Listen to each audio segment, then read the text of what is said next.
আসসালামু আলাইকুম। আজ আমি এসেছি নাচোল উপজেলার চাঁপাইনবাবগঞ্জের বাইকুলপাড়া গ্রামে।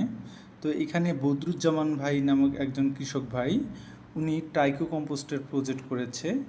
তো মাঝে মাঝে আমি আসতে ইচ্ছা করে, আজকে এসেই করলাম।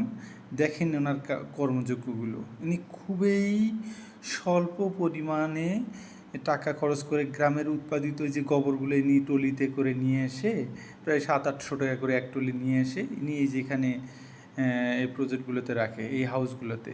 আসলে একটা প্রবাদ বাক্য আছে, গোবরে অনেকে বলে পদ্ম ফুল। আসলে ইনি গোবরে গুপ্তধন উৎপাদন করতেছে। ইনি এক একটি হাউস থেকে প্রায় 1 টন করে ট্রাইকো কম্পোস্ট উৎপাদন করে, যেটা ছত্রাকের মাধ্যমে। এই ট্রাইকো কম্পোস্ট করতে এনার প্রায় 2 মাস সময় লাগে।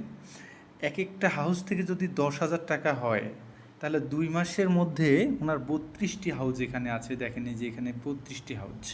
এই 32টি হাউস থেকে উনি 3,20,000 টাকার ট্রাইকো কম্পোস্টে বিক্রয় করে। আসলে কোথায় থেকে আমরা উদ্যোক্তা হব, আর দেখেন আমরা উদ্যোক্তা হওয়ার জন্য কোথায় যাচ্ছি, আসলে কোথায় টাকা। আমরা চাকরির থেকে এসব জিনিস যদি আমরা ব্যতিক্রমধর্মী উদ্যোক্তা হতে পারি, তাহলে আমরা জীবনে সফলতা আসতে পারবে।